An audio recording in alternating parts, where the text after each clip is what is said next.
julee juma ba tey jii di leen masawu di leen jaajëfal di féliciter une fois de plus ak remercier le mouvement pour la défense de la démocratie muy la M2D di mouvement bi nga xam ne moo waral ndaje bi tey di féliciter leader yi fi teew yépp bëri nañu mënuma jaar seen tur ñoom ñépp ak ñi fi bëggoon teew te seen agenda mayu leen ko di wax ni lii ngeen def nii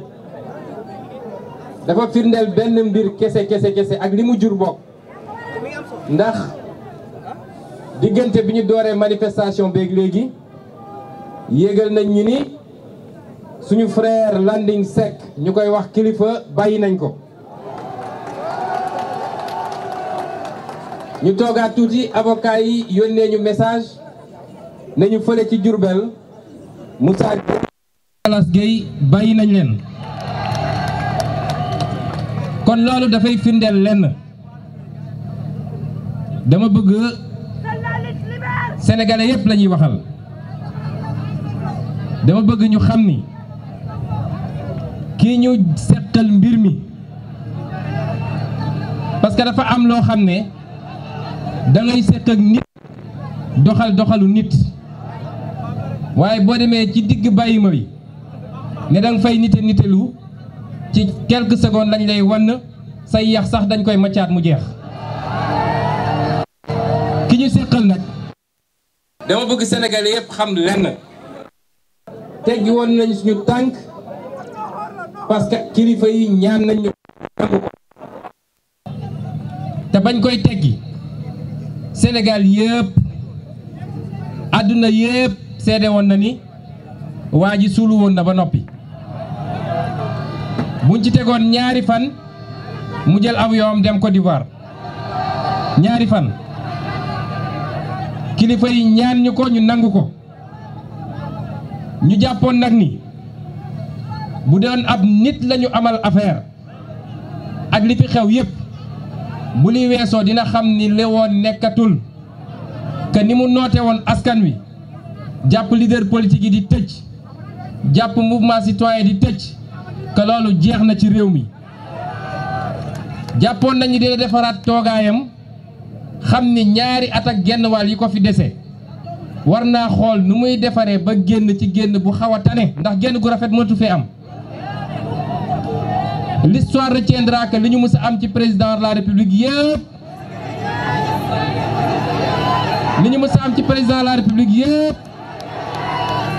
l'histoire retiendra que mooy li ci yées kon bu lii amee mu génn ci te yàlla xam ne ni jaaxle woon na ba ni Sénégal di toll yëpp te moom mu ne mooy président de la république périmètre am weesuwul woon Mermoz palais de la république te ay chars de combat ñoo ko doon escorté waaye Sénégal yëpp a seede bi mbir weesoo ba léegi ñun li ñu diglante woon ak kilifa yi ñun wàccoo nañu ak ñoom ndax boobu ba léegi ñu ngi ne tekk tekkaaral kenn dégguñu ñu wax kenn dégguñu ñu xuloo kenn dégguñu ñu saaga kenn dégguñu ñu xeex waaye njéeréeram yooyu nga xam ne ñoom ñëpp bi mbir mi jaxasoo ñi ngi woon ci sous-sol yi ñi dem tëju ci hôtel yi ñu libéré leen ñu dem wër plateau yëpp xëyee saaga gontoo xaste ak di menacé moom ci boppam nee na yéeyaa yooyu ma ngay def tournée politique mu naan tournée économique jël ay centaines de millions yoo xam ne suñu alalu réew la ñun ak ay oto yoo xam ne suñu oto réew la ak carburant boo xam suñu carburant réew la dem di yëpp ay car rapide ak ay njaganjaay pour dajale ay nit nee na pour dalal xelam defe naa su dee dalal xel rek la bëgg am na ay bërëb yu tudd dalal xel diggante Thiès ak Fatick fa la war a dem tëddi ñu dalal xelam foofu pikiir ko tuuti anesthésier ko mu dalal xelam waaye nax sa bopp ci ay mobilisation yoo xam ne mobilisation pacotille la am na pancarte bu ma liir fii sànq waa ji na ko yëkkatiwaat lu mu ci bind am na bu ma lire fii sànq dafa ne ni importé ni loué mais toujours présent ou quelque chose comme ça fii importé wuñu fi kenn amul kenn koo xam ne da nga jaar cordon douanier ñi fi ñëw ñëpp ñoo ñëwal seen bopp te suñu teeloon préparé lii ndax yéen ñëpp gis ngeen ni démb la ñu doog a woote démb buñ ko teeloon préparé place bi fees na dell fi mu toll nii waaye gëm naan suñ ko teeloon préparé dina dem ba BCEAO loolu nag avertissement la ni loué ni importé mais je suis là ku fi nekk rek lii moo la fi andi di nax sa bopp nag di nax sa bopp dem jël ay nit yoo xam ne fukk yoo ci jël juróom-ñett yi ànduñoo ak yow waaye comme da ngaa ndóolal réew mi ba nit ñi sonn koo ñëw jox 2000 francs teg oto mu yéeg dem mu ne day dalal xelam waaye li gën a yéeme du lool de fu mu dem taxaw tëkku sénégalais yi fu mu dem taxaw tëkku sénégalais yi te bi mu jaaxle ba jaaxle moo woo kilifa diine yëpp ne leen wax leen wala lambay ñaaw nit da ngay am jom nit dafay am jom ñàkk jom weesuwul bi ñu lay lamb yu métti yaa ngi tëju fi nga tëju fu ne nga woote fa wàllu bi ñu demee ba may la tuuti oxygène nga ñëw di tëkku nit ñi di leen menacer waaye ma dalal xelu Barthélémy Diaz li ma waxoon waxaat ko Macky Sall tuuti na torop torop torop ci teñu ñun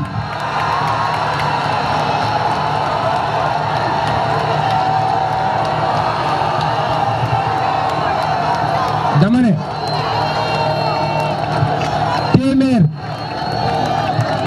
ne téeméer yu mel ni Macky Sall boo leen daje woon ma wax la ko Barthélémy Diaz tuuti na pour tere ñu ñun ñu mën a nekk candidat ci bépp élection bu ñu bëgg a nekk candidat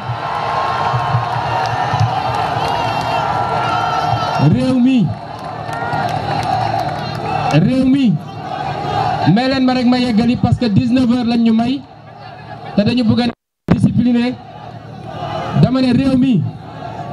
benn sénégalais rek laa xam ni tey ñëpp xam nañu dootul doon candidat ci réew mi te sénégalais boobu dafa am tur am sant mooy kan benn sénégalais la amul beneen moom lañu am firnde bu leer nañu ni fi nekk candidat wala dina dox suñu kaw cadavre pour nekk candidat kon ñu wax leen ni état de grâce bi jeex na te dafa am loo xam ne dootuñu ko nangul kenn moom mënul jël suñu alalu réew jël suñuy oto jël suñu force de sécurité di lambari ci biir réew mi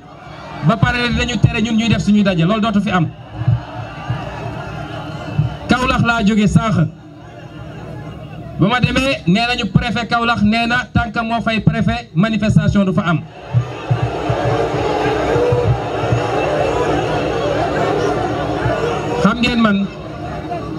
xam ngeen man je suis un produit de l'ENAM su ma déggee ku génnee ENAM di wax yi damay am gàcce parce que boo déggee ñuy ŋàññi administration rek boo déggee ñu naan un petit fonctionnaire de rien du tout rek genre yi moo tax lan moo waral un préfet qui est là payé par le peuple recruté par le peuple naan li constitution bi may peuple bi moom préfet moo koy xañ peuple bi moo tax foofu Kaolack laa ko njëkk a dankaafu nee naa ko dinañ ñëw def un rassemblement national à Kaolack te bu soobee yàlla ci lu soriwul dara waaye waxoon naa ko lenn nee naa leen rassemblement boobu bu ngeen defee kilifa mandat de dépôt xam leen ni fii ak semaine prochaine dina am rassemblement foofu Kaolack ñu sant yàlla biñ ko wàccee biñ ko bàyyee noonee nag la ñuy exiger ñi nga xam ne ñoom la ñu téye tey ba tey te ma leen di lim ñi nga xam ne ñi nga Ziguinchor muy ki ñuy wax Demba Diédhiou di Abdourahmane Diallo di Mohamed Mané Babacar Diagne ak ñi des Diourbel muy Ndiogu Diop Ndongo Diop nga xam ne moom kaam moo ci gën a doy waar ak ki ñuy wax Ablaye Fall ndax ñeneen ñaar ñi bàyyi nañ leen dañ leen ne ñu ngi leen di jox ultimatum parce que ñun ñi fi nekk ñëpp ak ñi jotul teew ak ñi génnoon di manifester yëpp dañu war a xam ni ñun ñëpp on est le même corps gis nga bu ngeen engagé wu ci benn direction général du bàyyi soldat soldat du bàyyi général Ousmane Sonko ëppul droit ci liberté que Ndongo Diop moo tax dañu bëgg leen envoyer un message ñoom ñoo ñu des foofu lañ ci war a def yëpp ñu ngi koy def ba léegi ci jël ay avocat ci jàppale leen ñoom ak seen njaboot dama leen bëgg wax ni on ne vous lâchera jamais te dama bëgg ñu xam ni lii manifestation bi avertissement la tant que wàccu ñu leen peut-être semaine prochaine day tombeek 23 juin bi nga xam ne dañu bëgg a def rassemblement exceptionnel pour fàttali sénégalais que Macky Sall a trahi toutes les promesses du 23 juin amul bu mu ci respecté mais li ci tegu bu ñu génnee ci 23 juin bu dee ñiy wàccu ñu leen parce que amul lan moo war a tax ñu jàpp leen amul dañoo nekk ci réew moo xam ne Macky Sall dafa am justice am dañuy jàpp nit justice fenkal ko ay layal ko wala fenkal ko ay grief ak ay chef yu ñuy yokk kilifa bi ñu koy jàppee ñaari mbir la ñu waxoon ne dafa participer à une manifestation non autorisée ak beneen bu ñàkk fayda dem yóbbu ko retour de parquet démb ñu delloo siwaat ko yokk si ñett parce que suñu tupparee dañuy woo ministre de la justice mu ne yokku leen ci lii yokku leen ci lii yokku leen ci lii une justice qui crée et qui fabrique des faits et qui fabrique même des preuves pour rek faagaagal ay nit loolu mënatuñu ko nangu ci Sénégal moo tax dañu ne tant que libéré wuñu leen dans 2 semaines suñu naree daje fii te dinañ ko def sur l'ensemble du territoire national su dee jàpp na dinañ ko may fu mu noyyee nax na boppam na war fu ko neex ak suñuy milliards nag dajale ñu ko neex waaye ñun ñu ngi koy xaar fii te ñun xam nañ ni le peuple sénégalais souverain a tourné le dos à Macky Sall depuis très longtemps. Le peuple sénégalais souverain à 80% et avec ñi fi nekk tey muy le regroupement des patriotes du Sénégal ak foo munti bokk ci parti politique ñiy wax nag ni au-delà de li ñu woote ci ñu libérer les otages politiques dañuy dégmal lu am solo ay intervenants wax nañ ko fii kii ñu ko séqal yaakaarul lu dul ci wuruj ay élection te jàpp na ni élection locale yi mooy anticiper 2024 buñ ko seetaanee ba mu mbuxum élection yi la lendemain lay génn taxaw am sañ-sañ ne moom dina briguer beneen mandat en 2024 la jeunesse a les cartes en main na ñëpp dem inscrire ci carte ci liste électorale yi ñi ngi joxe ay date dama bëgg wax ni date yooyu mënul ne parce que balaa ñuy ubbi inscription bi il faut ñu pare dialogue politique bi valider les points de consensus convoquer l'Assemblée nationale en session en procédure d'urgence mu voter le nouveau code électoral ñu doog a mën a dem ci loolu te loolu mënul nekk fii ak mois d'août leer na ma ni ñoom ñooy def ay sondage pour xool nit ñi fan lañ ci toll waaye quartier par quartier laa bëgg quartier par quartier maison par maison sax laa koy commencer maison par maison quartier par quartier commune par commune ville par ville région par région yéen la jeunesse le fichier actuellement gën saa bëri defe naa eggul 7 millions les primo-inscrits de ce pays ñoom ñëpp suñu génnee voté wu massivement inscrire massivement ak ñi ñu bindoon ni ne peut pas voter ñu dem rectifier fichier bi dina dépasser 10 millions d'électeurs te ñiy bindu ñëpp nag à 90% ñu wàcc Macky Sall ak ñi mu àndal kooku mënatul gagner élection Sénégal du élection locale du législative du présidentielle Macky Sall est fini c'est une page tournée li ma waxoon rek dañuy masaxa rek gunge ko ba 2024 lan mooy doon nag diggante bi ma ngay dépendre ci moom ñun jàmm rek la ñu woote nit ñi wax nañ ko fii te wane nañ ñu nitu jàmm lañu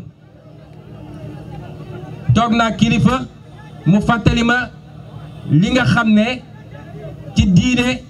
wala ci diine islam bi ñu gën a xam ñun ñii ni du lu ñuy doo jóg dem attaquer waaye am nga sañ-sañu défendre ñun dañoo défendre ba léegi te li fi amoon ba tax ñu défendre bu amoon dinañ défendre nu ko raw téeméeri junni yoon kon moom mooy nekk nit ñi ànd ak moom nekk nit mu bëgg ñu woo ci leneen nag dinañu fekk ci loolu su yaakaaree nag day dalal xelam ci tournée ak recruter ay 3000 policiers 3000 gendarmes dem ñu jox ko ay armes mu ñëw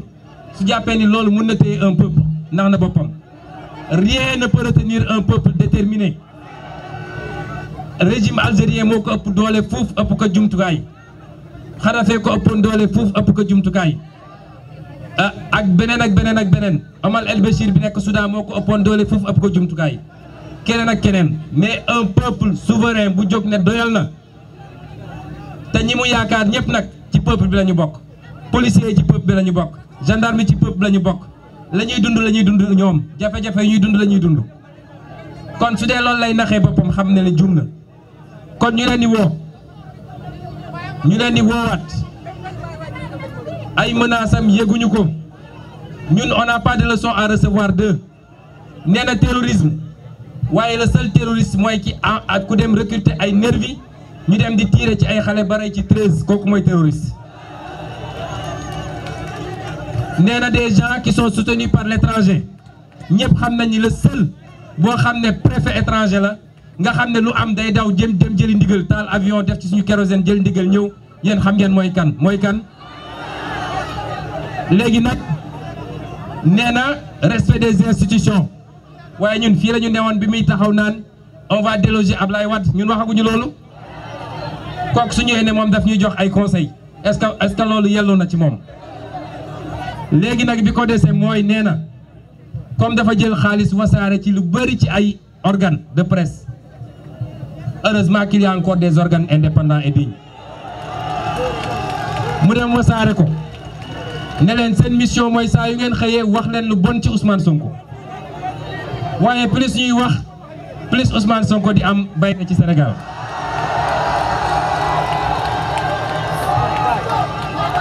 ndax loolu du fi gulet ñu ne loolu doyatul ñu ne léegi comme loolu doxul te ñu gis ni nag am na benn mbir moo xam ne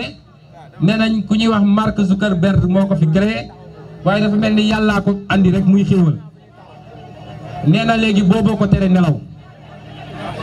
waay dama ne nit dafay am jom te di fàttaliku démb ndax la magie du clic et du clac du man maa ko créé fi du maa ko fi waxoon bi may opposant kon dama bëgg ñu wax ni yéen ñëpp laay waxal sama frère Bougane wax na lu jëm ci nu ñuy dëgmalee élection yooyu M2D du plateforme politique M2D dafa di plateforme boo xam ne dafa dajale ay mouvement citoyen dajale ay parti politique waaye lii woon objectif am dëgg mooy lépp lu jëm ci faagagal démocratie ak lépp lu jëm ci yorin gu ñaaw gu ñu yor réew mi ñu jëlee ko fi waaye acteurs politiques yi ñoom man am naa certitude ni ñi war a ànd nañu ànd ci élection législative yi locales yi te gëm naa ni li ëpp solo ci ñi nekk ci opposition bu soobee kii bind am naa yaakaar ni dinañu ànd te dinañ fi duma Macky Sall ak ñi mu àndal duma goo xam ne dañuy wax 2009 du dara nañ ko teg fële man loolu laa gëm lu ñuy liggéey la nag waaye yéen ñii nga xam ne yéenay ndeyu mbil gi du ñun yéeneen a nekk ci terrain bi di def porte à porte yéen nekk ci terrain bi di wax ak sénégalais yi lenn rek lañ leen di ñaan na ngeen am confiance ci seeni leader politique xam leen ni lii ñu sumb te ñu daj ci lu ne te ñu ñàkk ci lu ne duñ ko mus a tayle duñ ko mus a yàq duñ ci mus a def loo xam ne lu koy yàq la loolu rek laa leen ñaan li ci des préparé wu leen fagaru leen parce que bu soobee yàlla Macky Sall wiiri jaare xam nga leen am na ko wax léegi tappale yi muy def yëpp jaru ko parce que wàcc daanoo ci gën a gaaw est-ce que ñu ñàkk d'accord nañu 2024 dina am élection présidentielle kan moo sañ ne fii 2024 du fi am élection présidentielle te dàq élection teewul élection dina am moo tax ñun nañu nekk ci ñu nekk rek di liggéey nañu dànk fanaanal nañu daas fanaanal nañu waajal bu soobee yàlla élection dina am ci réew mi te 2022 bi élection mënul ñàkk man de ma wax ko fii léegi je suis député à l'Assemblée nationale j'ai été élu au mois de juillet 2017 au mois de juillet 2022 ma delloo leen seen caabi oto delloo leen seen carte je ne serai plus député dans ce pays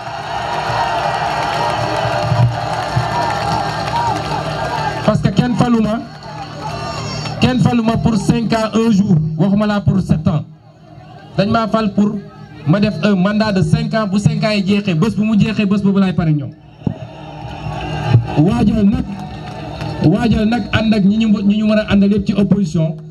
pour que assemblée nationale bi nga xam ne mooy li gën a tilim li gën a salté lu ñu mës a xam tey ci assemblée nationale pour que ñu raser ko daal fi andi assemblée nationale boo xam ne avec une majorité de forte de l'opposition mu préparer le départ de Macky Sall 2024 lii mooy agenda bi nañu jublu ci loolu te bu ñu nangu ku ñu divertir waaye dama leen bëgg a wax nii waajal leen seen bopp ci li ngeen mën bu dee Macky Sall jàmm la bëgg dina ko am bu dee safaan ba la bëgg dina ko fi fekk parce que moomuñu te ëpp ñu doole maa ngi leen di gërëm di leen sant. da ngeen ñëw taxaw fii pour laaj juróom-ñetti nit yoo xam ne ñeent yi dañ leen tëj Ziguinchor ñeent yi ñu tëj leen Diourbel ñu ñëw fii daje fi 3 heures balaay timis ñu libéré ñett ci Diourbel mu des juróom gars yi tàccu leen seen bopp. mbokk yi yéenay suñu leader yéenay suñu héros yéen askan wi yéenay suñu leader yéenay suñu héros tàccuwaat leen seen bopp. wane ngeen tey ne du ngeen mobilisation Ndiaga Ndiaye du ngeen mobilisation import export du ngeen mobilisation bu ñu loué vous êtes une mobilisation digne vous êtes des Sénégalais dignes kenn du leen jënd njëgu ginaar. mbokk yi ñi nga xam ne ñoo nekk ci kaso yi Ndeye Fatou Diop wax na ko sànq dañoo am ay tur tey ñooñu ñoo tax ñu ñëw fii dafa am solo nag ñu fàttaliku seen tur juróom-ñett ñoo nekkoon ci kaso génne nañ ñett yi ci Diourbel ba mu des Ndongo Diop. libéré libéré libéré libéré. dama bëgg ñu taxaw tuuti ci kaawu Ndongo Diop ndaxte Ndongo Diop ñu ngi koy torturer biir kaso Ndongo Diop ñu ngi ko doon torturer jamono garde à vue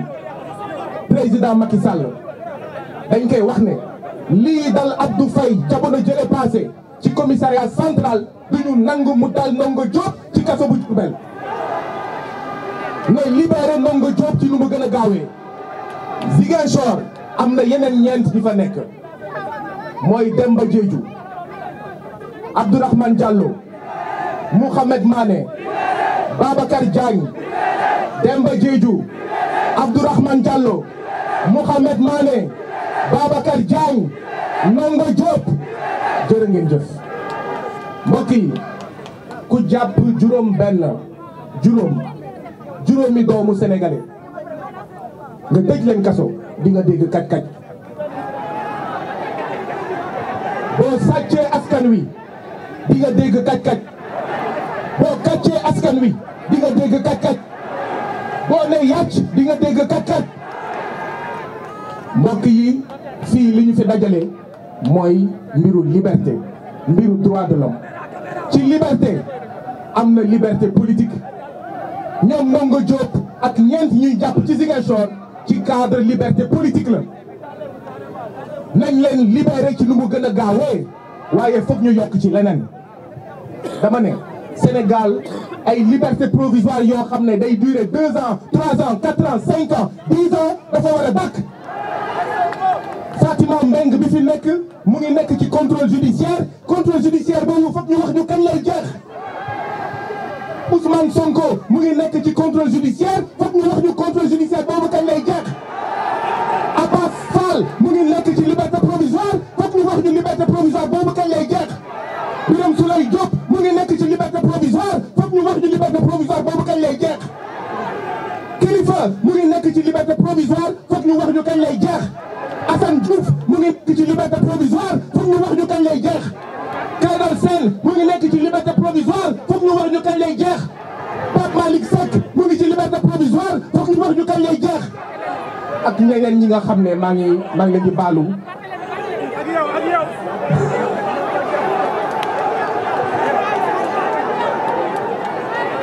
ak ñeneen ñi nga xam ne maa ngi leen di baalu ak fàtte naa seen tur. foog ñu xam kañ la liberté provisoire boobu di jeex. waaye itam Barthélémy Dias mii toog fi depuis 2011 10 ans fukki at ñu koy topp ci benn dossier Assane Diouf foog ñu wax ñu kañ lay jeex. mbokk yi loolu yëpp la ñu war a boole wax président Macky Sall dafa war a jeex. waratuñu toog seetaan ñuy noot Barthélémy Dias saay bu waxee ñu convoqué ko tribunal. waratuñu seetaan ñuy noot Assane Diouf saay bu waxee loo xam ne arrangé wul Macky Sall ñu yóbbu ko tribunal. waruñu toog seetaan Guy Marius Sagna mu am ñetti liberté provisoire yu dul jeex. mbokk yi élection locale yaa ngi ñëw waaye élection locale yii du bokk ak beneen élection locale bu mës a am Sénégal. élection locale yii référendum la. élection locale yii c'est un référendum pour savoir ndax le peuple sénégalais est d'accord pour une troisième candidature de Macky Sall ou pas. et donc dañoo war a mobiliser wu pour élection locale yii ndaxte élection locale yii Macky Sall dafa bëgg a am ay résultats yoo xam ne ci la nar a sukkandiku pour wax ne voilà le peuple sénégalais wax na ko ne mën na nekk candidat une troisième fois te loolu waruñu ko nangu tey waruñu ko nangu ëllëg. élection locale yii dañoo war a xam ne naam am na enjeu local waaye weesu na enjeu local enjeu national la enjeu stratégique la. élection locale yii ci la ñuy suul définitivement président Macky Sall ou pas. Macky dee na suul ngeen ko Macky dee na suul ngeen ko. fi may daanelee mooy dañuy wax droit de l'homme droit de l'homme droit de l'homme saay bu ñu waxee droit de l'homme li ñuy fàttaliku mooy les droits politiques. droit de manifester droit de voter ak ñoom seen mooy li ñu indi fii ñu libéré suñu juróom ñu libéré Assane Diouf ñu libéré Ousmane Sonko ñu libéré Barthélémy Dias ñu libéré Abass Fall ak ñoom seen. waaye tamit am na yeneen droit de l'homme les droits de l'homme économiques et sociaux. jamono jii ñu toll sénégalais yi ñu ngi sàcc seen suuf foog ñu libéré seen suuf. jamono jii ñu toll liggéeykat yi sonn nañu ñu ngi leen amel payoor di leen di dàq mel ni xëj foog ñu libéré leen. donc bu ñuy wax libéré dañuy libéré naam suñu otage yi dañuy libéré naan ñi nga xam ne d'accord dañu ne da ngeen di am contrôle judiciaire da ngeen di am itam lu ñuy woowee liberté provisoire waaye dañoo war a libérer également askan bi nga xam ne ceeb bi yokk na mu ngi sonn diw bi yokk na mu ngi sonn suukar bi yokk na mu ngi sonn luwaas bi cher na mu ngi sonn ñu ngi sàcc suufam mu ngi sonn ñu ngi ko amel payoor mu ngi sonn ñu ngi nangu forage am mu ngi sonn ñu ngi koy licencier arbitrairement mu ngi sonn. loolu mooy les droits de l'homme économiques et sociaux te dafa war a am place bu mat sëkk ci suñu xeex ndaxte c'est le quotidien des citoyens sénégalais c'est le quotidien des citoyens sénégalais. mbokk yi kon la lutte continue benn baat la résistance résistance résistance résistance résistance fippu fippu fippu fippu jërë ngeen jëf jërëjëf. Macky dee na suul nañ ko. asalaamaaleykum wa rahmatullah. maa ngi nuyu sénégalais yi fu ñu mën a nekk di jiital ci nuyoo bi xalifa généraux yi di nuyu sunu kilifa Serigne Mountakha Mbacké di nuyu sunu kilifa Serigne Babacar Sy Mansour ak mbooleem xalifa généraux yi nekk ci réew mi di nuyu abbé yi ak église bi ñëpp rek di wax ni réew mi dafa am fu mu jaar ba agsi ci loxo Macky Sall ku ragal na nga daw ku ñime na nga taxaw réew mi kenn du ko jaay réew mi Cheikh Ahmad Bamba Khadimu Rasoul dafa xeex ba libéré réew mi dañ fay am maam mu ñuy wax Cheikh Omar Foutiyou il a disparu mystérieusement dans les falaises de Bandiagara réew mi dañ fay am maam mu ñuy wax Cheikh Seydi Hadji Malick dafa xeex ak tubaab bi ba dàq ko génne réew mi kon duñu nangu réew mi ku ko jaay Macky Sall ñaari at moo ko fi dese Macky Sall ñaari at moo ko fi dese réew mi d'accordul ci 3e mandat kilifa diine yi d'accordul ci 3e mandat église bi d'accordul ci 3e mandat kon kenn ku tekki dara ci réew mi d'accordul ci 3e mandat li ñuy wax Macky Sall mooy noonam amul ci réew mi na organiser ay élections yu leer te moom du ci bokk élection yu leer sans Macky Sall du Macky Sall mooy tànn ki fi war a toog yéen Sénégalais yi yéenay tànn ki fi war a toog te bu leen nax seen bopp bu leen kenn nax inna allaha la yughayyiru ma bi qawmin hatta yughayyiru ma bi anfusihim réew mi bu leen neexee suba mu soppiku dama bëgg ñu dégloonte bu baax Allah ne modifie point l'état d'un peuple tant que les individus qui le composent ne modifient pas ce qui est en eux-mêmes mbokk yi bëgguma guddal réew mi ab ragal yeewoowu fi li ñu wax mooy Sonko kenn du ko laal Sonko kenn du ko laal waaw ngeen baal ñu wax. balaa may commencer loolu ngeen ma rendre un doyen Alla Kane doyen au-delà de 80 ans vous êtes 85 ans vous êtes ici encore avec vos enfants et vos petits-enfants que Dieu vous rende au centuple près votre engagement dama ko bëggoon def un hommage parce que tey ça doit être un exemple pour tous les patriotes du Sénégal pour tous les citoyens du Sénégal mais aussi pour ceux qui se disent être des opposants dans ce pays parce que ñun wax ci duñ ko raay parce que ñun on considère que Sénégal kese moo ñu ñor fii yàlla rek fi nekk calcul politique nekku fi kon nag Ousmane Sonko maa ngi lay gërëm di la sant parce que tu m'as convié aux activités du M2D wante nga may ma nag ma félicité la ci kanamu askan wi nii Ousmane di nga ma jéggal ci kàddu yi parce que kooku suma yoon newu ci wante suma yoon mi ngi ci dama ne yéen Macky Sall la may déglu tu mu ngi may seetaan te du ma waxantu si vous ne vous mobilisez pas Ousmane Sonko bii septembre du ñu génn septembre te gars yi waa ji du ko jàpp dama ne man du ma waxantu Ousmane Sonko bii nit dof wax na leen am na jabar am na doom am na ay mbokk wante au-delà de Ousmane Sonko c'est la démocratie sénégalaise qu'on va agresser te duñ ko nangu dama ne mbokk yi waxu démocratie lay wax place bi yàgg naa fi taxaw te yàgg nañ fi xeex te chaque fois yàlla def na ci surtout dañu am ci ndam mobilisation résistance loolu mooy démocratie mooy patriotisme. Je m'adresse aux étudiants de Cheikh Anta Diop. Mobilisez-vous pour le 23 juin. Répondez à l'appel du M2D. Je m'adresse aux ambulants, je m'adresse aux mécaniciens, je m'adresse aux chômeurs, je m'adresse à ce vaillant peuple. Levez-vous et mobilisez-vous, il s'agit de votre avenir. Bu leen may Ousmane Sonko mu leen di gën a gore parce que jàng na macha allah su ko neexoon tey dem wuti liggéey bitim réew wala dañ def leneen jàng na génn école dem wuti liggéey dugg administration di liggéeyam réewam ba ñu dàq ko ci ndax lan ndax askanam jóg leen te ngeen taxaw bëgguñu xam ku ànd ak kan suñu yoon newu ci ñun Sénégal moo ñu ñor suñu eggee nag ci élection ku mu neex nga sànni sa xob ci ku la neex wante Sénégal bi à partir d'aujourd'hui il n'y aura qu'un seul otage dans ce pays ce sera Macky Sall. À partir de maintenant ce sera le seul otage dans ce pays parce que Macky Sall a décidé de prendre en otage la démocratie sénégalaise. La démocratie sénégalaise n'a pas de couleur, elle n'a pas d'ethnie, elle n'a pas de confrérie, elle n'a pas de religion et elle ne t'appartient pas à Macky Sall. wax ci nag lu tax ma leen di ko wax parce que ci démocratie ci ne lépp a xaj y compris changement nag dañ koy jàllale ci élection parce que loolu mooy démocratie te Macky Sall nee na moom fas yéene wul organiser élection Sénégal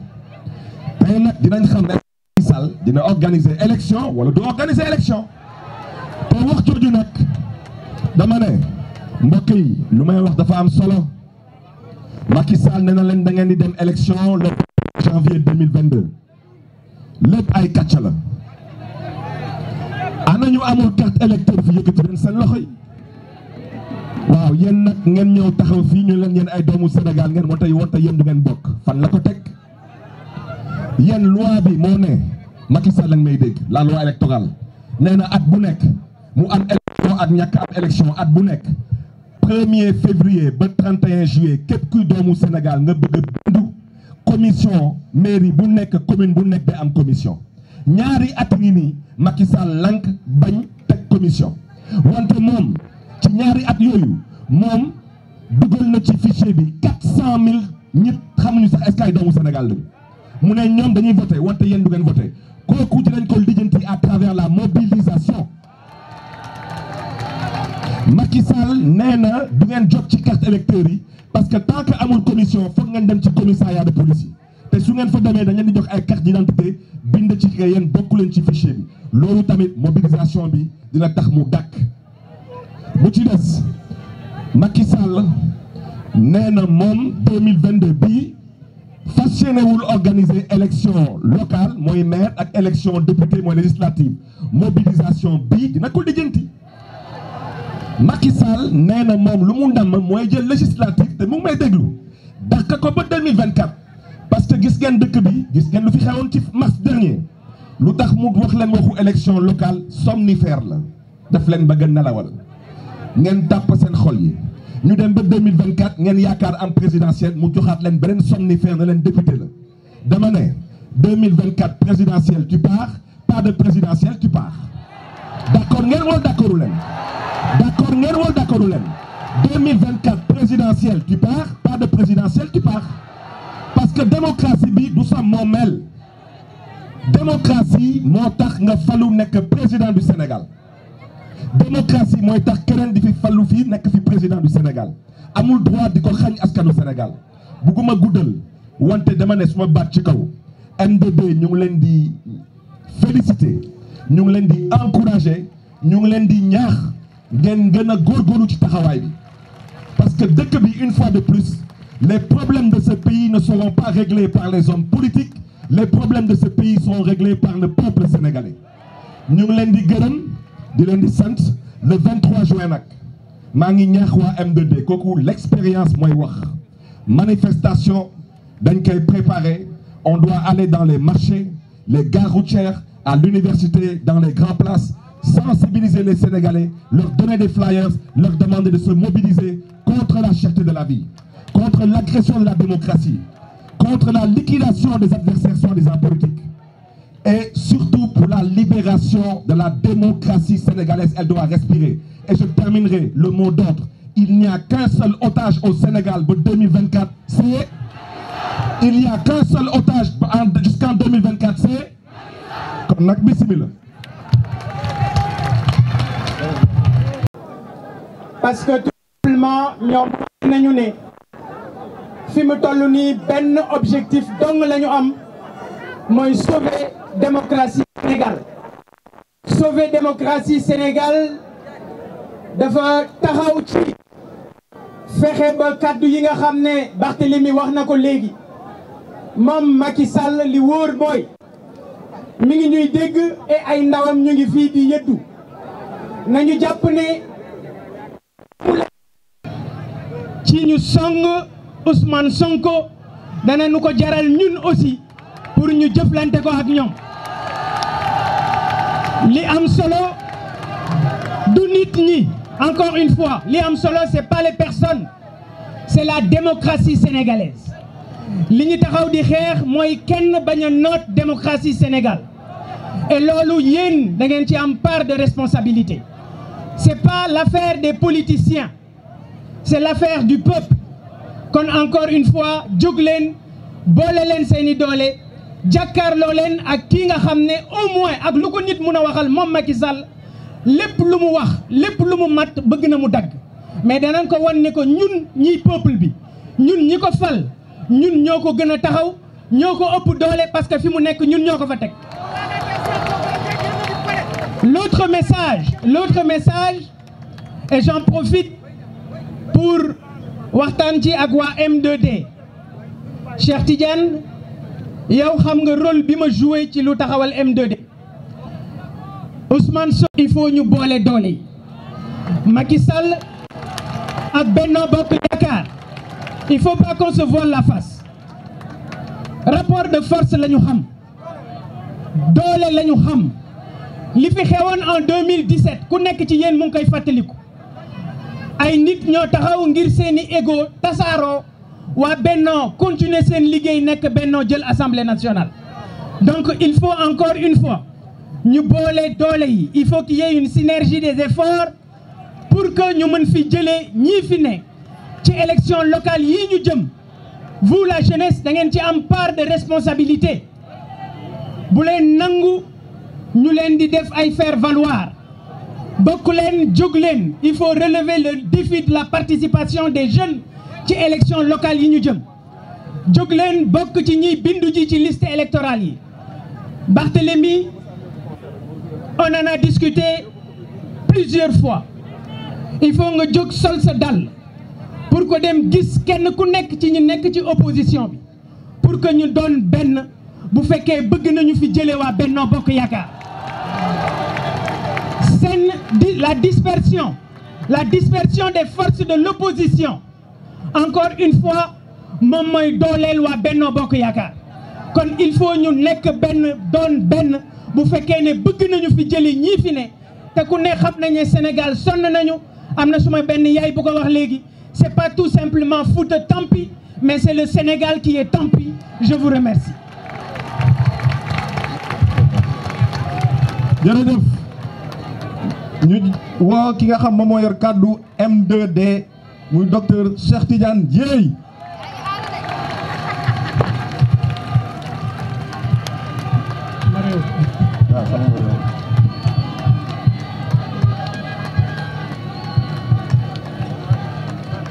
Salaamu aleykum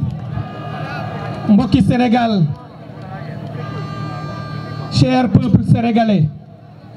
brave peuple sénégalais, nous vous devons une fière chandelle. Il y a quelques mois de cela, en février et mars de cette année, notre pays dérivait dangereusement. Notre pays était sur le point de sombrer durablement dans un trou profond, dans un précipice, parce que des esprits mal intentionnés ñoo jógoon bëgg a brimer la démocratie. Le peuple sénégalais s'est dressé comme un seul homme. Dinaa wax wolof dafa am ay mbokki bitim réew dinaa leen wax li tax may wax tubaab. soxna si gis nga de. asalaamaaleykum mbooloo mi maa ngi leen di nuyu ñëpp ak mbégte moo xam ne amul fu yem man lay wooye doyen Alla Kane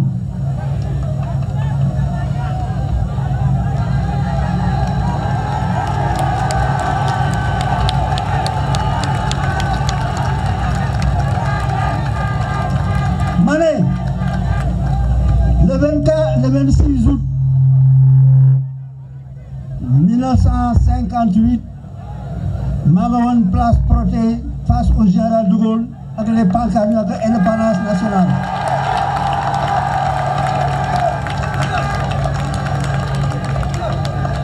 Le 28 septembre 1958 maa ngi woon ci mbooloo mi doon def campagne pour le non au référendum du général de Gaulle.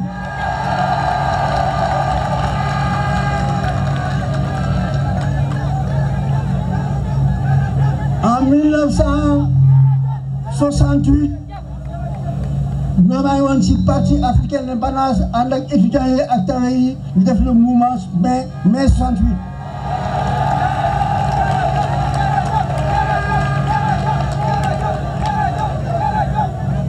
En 2000 ci CA 2000 man je suis un homme de gauche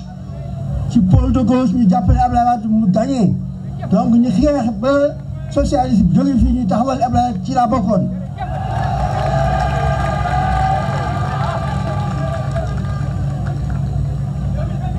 En 2008 bi ñu taxawalee les assises nationales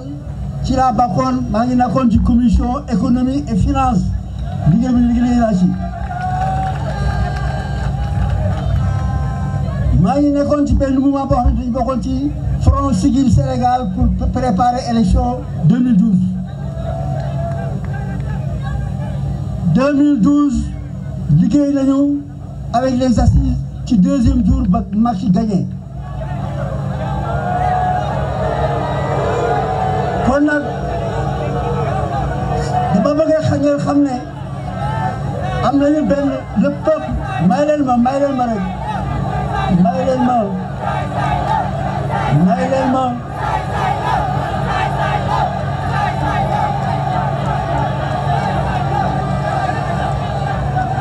ne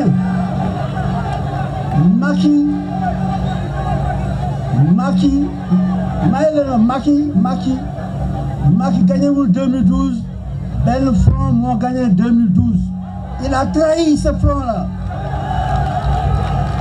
Nous avons un grand peuple, le peuple c'est un grand peuple.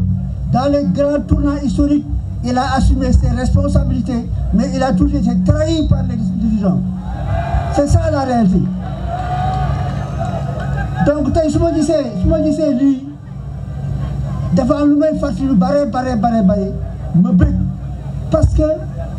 ëllëg yéen la 2000 élections locales yi ñëw yéen la.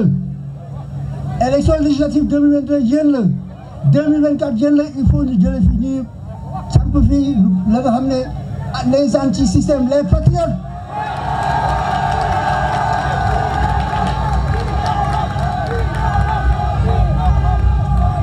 jamono patriotisme taxaw na war nañ ko samp les patriotes doivent prendre le pouvoir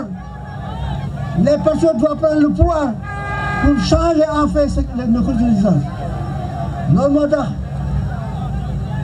li ma leen di bàyyeel mooy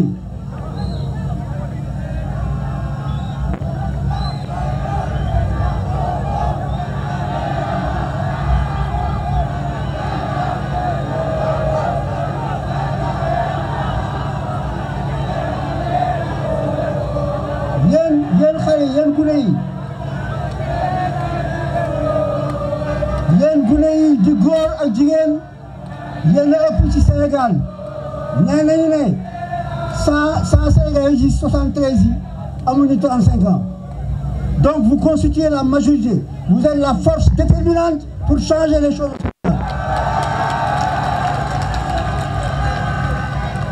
te nag am na lu xeeñ ci mois de février ak mars am na lu xeeñ toog googu nag il faut ñu toog ba mu ñor ñax ko li may wax moo di ne dafa yenuwul maanaa du yoon les meilleurs fils de ce pays là ñu leen di jàpp di tëj kaso bi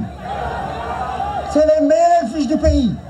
les meilleurs enfants du Sénégal di ko jàpp tëj loolu moo tax wax ne li ma di ñaan dañ naan wax leen ci kaw duutu fi am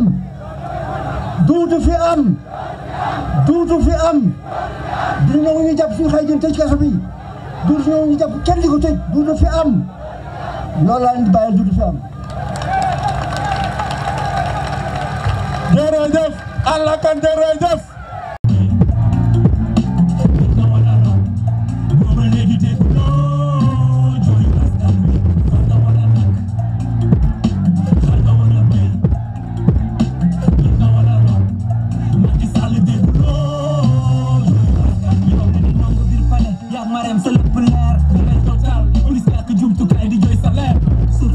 national moo ak terre.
jàngale mi gouvernement tokka daa ko sàcc carte si sëy na fu teg ndel bu rëy bi mu rek soo doy di yomb président milliards yi bëri lañ la dégg président ak mu ne sa gestion gën gi lënt président sa koroma sur fay la kenn wóolu propaganda lay laaj de yuur sa loolu fas na war a nekk xar na war a béy nit na war a raw booba léegi dégg loo jooy askan wi fas na war a nekk xar na war a béy nit na war a raw Macky Sall dégg loo jooy askan wi salaamaaleykum salaamaaleykum salaamaaleykum salaamaaleykum salaamaaleykum salaamaaleykum maa ngi ziar ñëpp di bëggee ñëpp sama gaay maa ngi nuyu ñëpp dafa am lu ma bëggoon wax gaay yi tuuti rek pour ñu bàyyi ko xel man dama xaw a jaaxle li ma jaaxal mooy man lu fi musul am rek laay gis ndax ñun 2011 2012 fii lañ nekkoon fii à place de l'Obélisque man musuma gis ñu jàpp ñoom Cheikh Sidat Mané ñu ngi dëkk fii ci ginnaaw ay manifestants lañu woon def nañ presque 4 ans ci kaso bi te bi ñuy manifester fii ñu ne Macky Sall ñoo àndoon man xam nga lu ma jaaxal ay lu musul am rek laay gis depuis bi ma gisee président Sonko ba léegi lu musul am rek c'est que musul am ma gis ay rappeurs yu mel ni ay nit dof taxaw di ànd ak parti politique boo xam ne opposant musul am ay rappeurs yu mel ni Karim Xurum Xax di ànd ak benn homme politique kon lii c'est pas de la politique lii c'est une révolution c'est très important c'est une révolution loolu yaakaar naa gars yi ko war nañ koo xam bu baax a baax a baax mais musul am aussi ma gis benn homme politique boobu statut bi président Sonko am mu taxaw di manifester pour ay détenus yu ñu jàpp ci manifestation musul am te pourtant mos nañ jàpp ay manifestants te pourtant tëj nañ ci kaso bi ay 4 ans ok kon message boobu lan lay joxe c'est-à-dire c'est très clair gis nga nit ki li nga moom da ngay dem nga jëli ko doo ko ñaan da nga koy récupérer Sénégal ñun ñoo ko moom fii kenn joxu fi kenn 100 francs ñun joxuñu Ndiaga Ndiaye joxuñu t-shirt joxuñu 100 francs joxuñu dara intérêt Sénégal moo tax ñu taxaw fi n'est-ce pas kon nag léegi dafa leer ndax jàmm mën na weesu nii parce que télé bi ñëpp a ngi seetaan fi mu toll nii ñu war a wax sunu yaay yi ak sëriñ si man sama yaay mag la macha allah day wax fitna baaxul chaque jour ma ne leen gis nga ñun fii jàmm rek moo fi am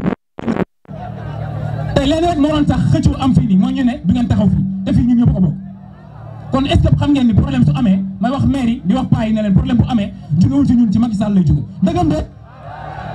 waaw léegi nag dafa am 13 personnes yu dee seen yaay yaa ngi seetaan dafa am 13 personnes yu génn àdduna ci manifestation seen yaay yaa ngi seetaan ñoom tamit dañ leen bàyyi xel ñu xamal leen ni ñoom seen dee du niil ngeen xam ni ki tax ñu wàcc ñu yëpp ci mbedd bi intérêt Sénégal la du affaire benn nit am na solo te kenn du ñàkk sa bakkan ci Malick Fou kenn deewul ci neen c'est très important donc message bi booy ñu ànd ñun ñëpp jug taxaw yuuxu bi nag baax na si tàccu yi baax na mais carte électeurs yi am na si solo carte électeurs yi am na si solo bul dem si commissariat bi demal ci maire bi nekk sa commune nga dem fa nga bind nga récupérer sa carte électeur ñu fas yéene fi jëlee Macky Sall su bañee nag naan day laaj troisième mandat nu ñu koy def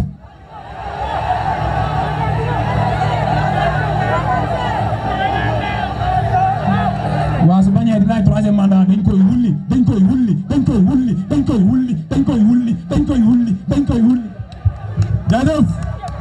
ngeen tàcc ko bu baax a baax professeur Malick Ndiaye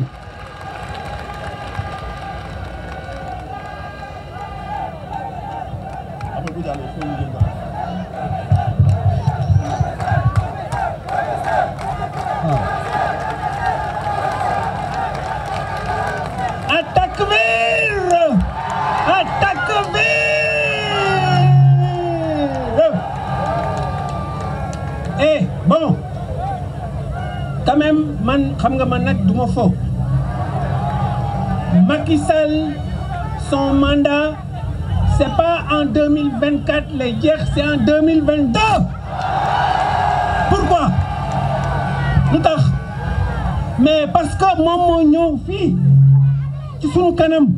ne 5 ans lay def non 5 ans yi kañ lay jeex c'est en 2022 donc camarade Sonko Watabat camarade attention c'est en 2022 que s'achève le mandat de Macky Sall il ne peut pas dépasser 2022. C'est pour ça qu'ils veulent créer des problèmes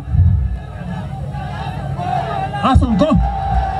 C'est pour ça qu'ils ont créé les problèmes à Adjamato. Moi, Guy Marius. Adjamato, moi, vrai, de vrai en Diola. Comme, c'est le premier point. Malick Gakou de Kaolack.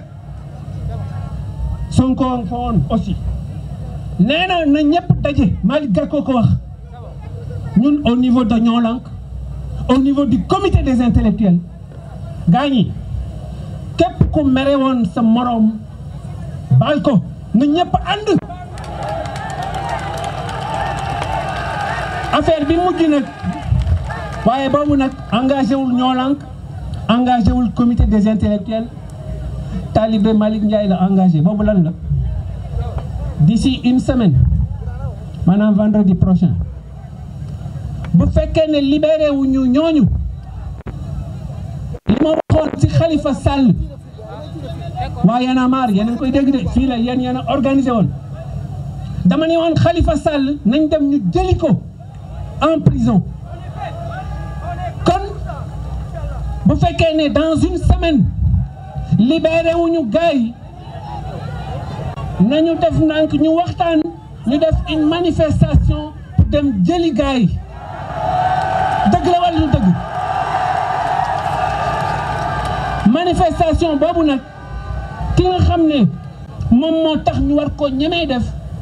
mooy ki nga xam ne daf ñu envoyé délégation mu ne nii Bal nii Pierre kooku kan la mais du Serigne Touba rek Monseigneur Benjamin ñoom ñëpp toutes les familles ñoom ñoo envoyé ne nañu def jàmm bi famille envoyé loolu délégation bi ñëw mais Sonko bi gor la parce que bi ko gars yi laajee bi ñu laajee ñoom Guy Marius laaj ñëpp dañu ne bu dee lool la d'accord mais loolu affaire gor la mais ça fait combien de temps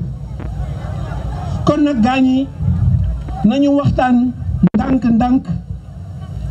may nañu gaañi une semaine au bout d'une semaine danañu def manifestation comme ni ma koy waxoon ci Khalifa Sall avant qu'il soit trop tard ñu dem jëli gaay yi kon nag gaañi préparons-nous préparer la situation et la diaspora aussi jërëjëf.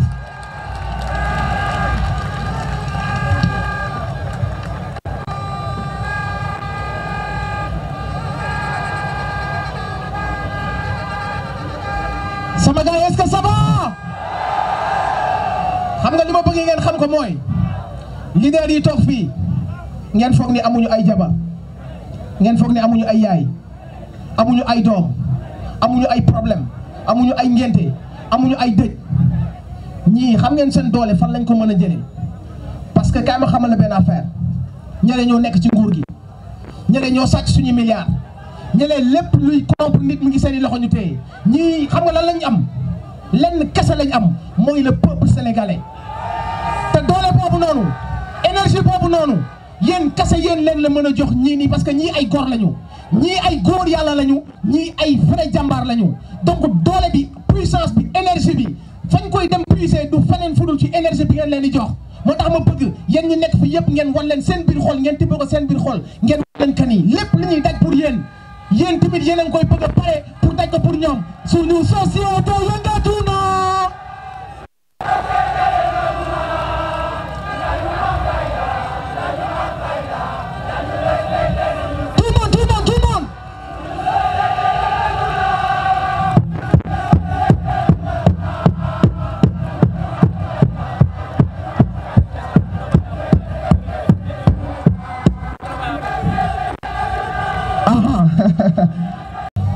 ñi ngi tudd Abdourahmane Diallo ñi ngi tudd Mouhamed Mané ñi ngi tudd Babacar Diagne ñooy nekk Ziguinchor ñi ngi tudd Ndongo Diop ñi ngi tudd Moussa Gueye ñi ngi tudd Galas Gueye ñi ngi tudd Ablaye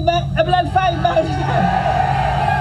kon boog loolu mooy li njëkk li ji taxaw tey jii ñu yëgal nag Macky Sall ne ko Sénégal ñun ñoo ko moom moomu ko moom dañ ko dénk bu fekkee ne daf ko fàtte yéen a ngi fi pour rappeler ko déet wala waaw kon boog yéenay avenir suba ñun xubi naa sañ ba pare dañuy jiite rek wante yéen a nekk ci kanam kon boog ñu ngi seen gannaaw libérer tout ce monde ñëpp dellu seen kër seen yaay yi seen xol sedd libérer les otages.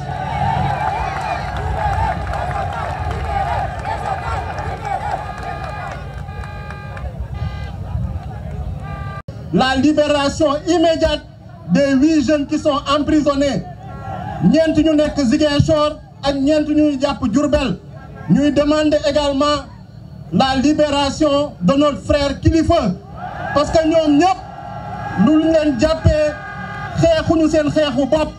xeexuñu seen intérêt privé ils se battent pour l'intérêt général ils se battent pour la justice ils se battent pour la démocratie comme démb ñu mobiliser woon ba ñu jàppee Guy Marius Sagna ba ñu jàppee Barthélémy Diaz ba ñu jàppee Karim ba ñu jàppee président Ousmane Sonko képp ku ñu jàpp tey noonu nañuy mobiliser woo pour ñu libérer la donc il faut que Macky Sall comprendre message boobu dans la lutte on doit faire preuve de solidarité et de générosité ñu jàppee ko ni incha allah continuer mobilisation bi fii ba 2024 lu ñu bëgg dinañ ko am incha allah que la mobilisation ne faiblisse pas libérer les otages libérer.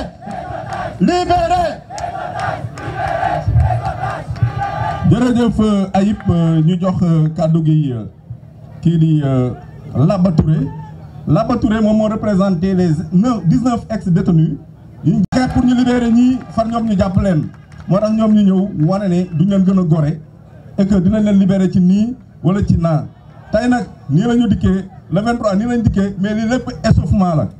yéen a ma gën a xam. salaamaaleykum mbooloo mi maa ngi leen di nuyu di wax au nom des 19 détenus yi nga xamante ne voilà je parle au nom des 19 détenus yi nga xam ne ñoom lañ njëkkoonte au mois de février teewuñu leen lu dul kan mooy sa leader politique Ousmane Sonko kese amul leneen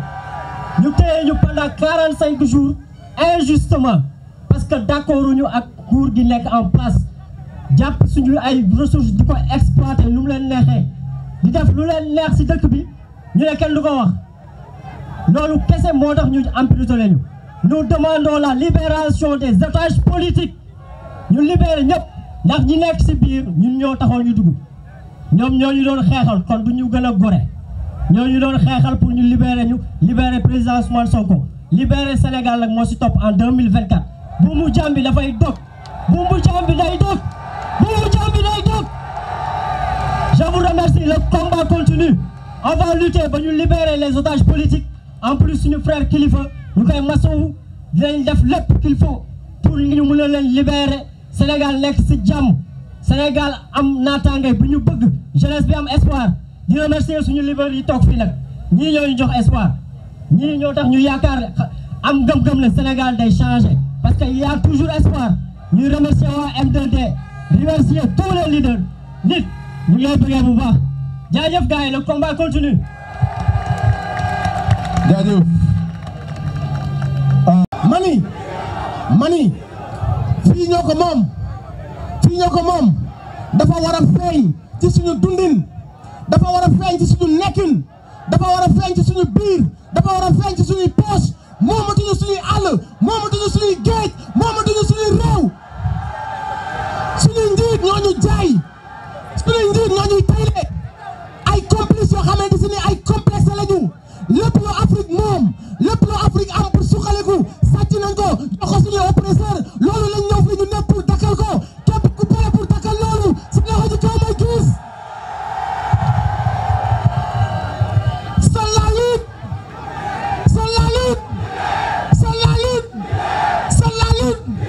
suñu ay frère lañu téye ci kaso bi boobaak léegi foogoon nañ ne ñooñu bëgg nañ jàmm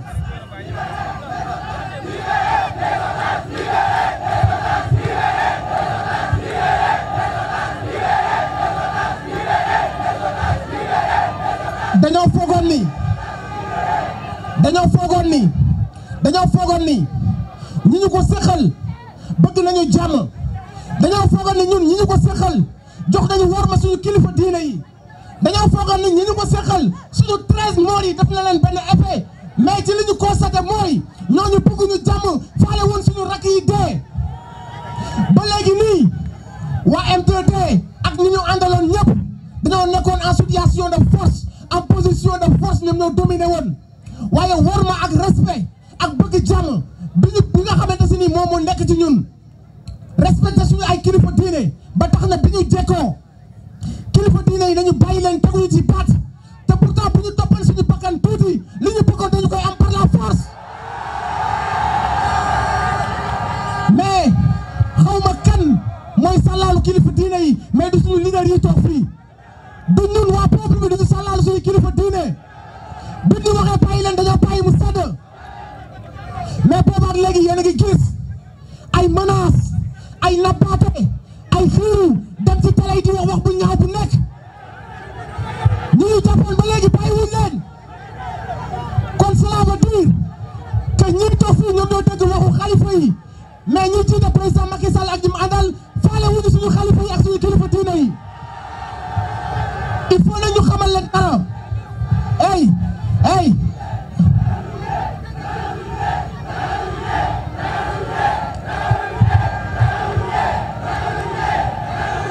waaw ragaluñu loolu mani génération bi ma gis nii wan na Sénégal wan na Afrique wan na àdduna bi yëpp que il est hors de question ñuy fekk di joxe suñu ndodu ngeen di continuer di ñu door c'est fini l'esclavage c'est fini mani nous ne voulons pas la violence. Nous ne voulons pas la guerre. Nous ne voulons pas qu'il y ait des morts. Nous voulons la paix. te jàmm mënoo ko am ci ay fen jàmm mënoo ko am ci ay kàcc jàmm mënoo ko am ci ay toppale ni ngay amee mooy ngay wax dëgg di seede dëgg di dooleel dëgg loolu la ñuy woowee nit ku bëgg jàmm. léegi nag il faut que ñu xam dara yéen ñi nekk si ginnaaw yëpp ñu ngi leen ñaan ngeen jege si yéen ñëpp yéen ñi nekk si ginnaaw yëpp jege si leen balaa leader yi di jël parole yéen ñëpp jege si leen yéen ñi nekk si ginnaaw dama ni il faut ngeen comprendre dara.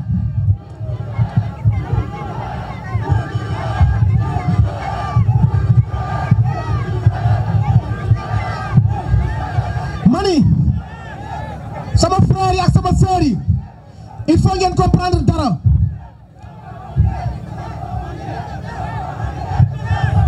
dëgg la dëgg la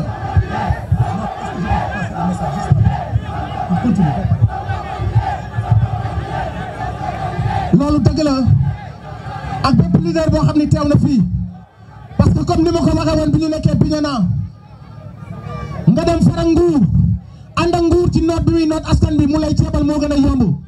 am na leader yoo xam ne dañu koy jaayante ànd ak peuple bi te leader yooyu mérité nañu seen respect loxo yëpp ci kaw pour bépp leader buy teewal askan bi li ngeen war a comprendre mooy gis ngeen taxawaay bii ngeen taxaw fii ak yéen a koy continuer di taxaw xam ngeen lan ngeen di dégg li daal benn journaliste barki démb su ngeen dëggalee seen bopp xam ngeen lan ngeen di dégg da ngeen a réew da ngeen a arrogant amu leen respect ay terroriste ngeen lu ne di ngeen ko dégg xam ngeen lu tax parce que vous refusez d'être des esclaves vous refusez d'être leur chose d'être à leur guise vous refusez ça et tant que yéen a ngi teewal seen drapeau tant que yéen a ngi jiital seen dignité ak seen patriotisme xam leen ni yéen a ngi nekk ci dëgg politique bi léegi jeunesse bi ñoo koy def jeunesse bi réew mi seen réew la seen heure moo jot seen temps moo jot depuis 1960 ba léegi ñoom ñi ngi fi yóbbu wuñu fenn Sénégal yóbbu wuñu fenn fu ñu digg delloo ginnaaw pàccoo nañu lépp loo xamante ni baadoolo yee ko moom seetoo nañu lépp li nga xamante ni moo waroon dem suñu hôpitaux yi li waroon a dem ci njàng mi tey jii ñu doon ñëw Cheikh Anta Diop di jàng si tey jii jël nañ xam-xam bi ba dem seen ay réew defar ko defar seen hôpitaux defar lépp ba ñun ñu dëkk Sénégal doon leen jàngal xam-xam bi buñ bëggee faju dañuy dem ba Maroc wala ñu dem ba Tunisie pour faju amuñu vision il te devienne milliardaire du jour au lendemain xaalis bi ñuy jël di ko pasaree ak di ko def ay cortège di ko jënd ay 4x4 yéen ñi taxaw yéen a ko moom. surtout dafa jot woowuñu kenn ci violence woowuñu kenn ci manque de respect mais ci li ñu leen di woo mooy le mot dignité patriotisme ngeen ànd ak ay leaders yoo xamante si nii ils ne vous vendent pas des rêves ils vous disent la vérité du ñu ñëw di leen dig ay 5000 daal leen kay leen ma dugal leen ci ay car jox leen ay t-shirt yéen a ngi koy bañ parce que yéen a ngi wane que ni da ngeen a am dignité taxaw leen tàmm ñu ngi gis nag menaces yi ñu ngi koy dégg xuuxalaate bi ñu ngi koy dégg matatu bi ñu ngi koy dégg mais il faut ñu comprendre benn affaire ñun jeunesse sénégalaise jeunesse bi nga xamante si nii réewam kese la bëgg bëggul leneen pare nañu pour jàmm pare nañu pour lépp sotti ci jàmm bëggatuñu bakkan suñu benn frère mu wadd waaye nag bu ngeen ñu poussé jusqu'au bout bu ngeen ñu poussé ba ñu nekk dos au mur bu ngeen ñu agressé bu ngeen laalee suñu leader bu ngeen laalee suñu leader bu ngeen laalee Ousmane Sonko bu ngeen laalee suñu leader fagaagal ay leader ak ay opposants moo fi jeex dañoo yàgg a noppi dañoo yàgg a seetaan on a trop laissé faire et ces gens dañu fokk ni ñoom ñooñu moom wala dañ leen a ragal révolution bi nag mooy lii ngeen def nii yéen ñëpp ngeen ñëw de manière volontaire kenn joxu leen xaalis ngeen ñëw parce que da ngeen a gëm seen réew da ngeen a gëm seen bopp da ngeen a gëm seen i leader da ngeen a assumer seen mission. Sonko la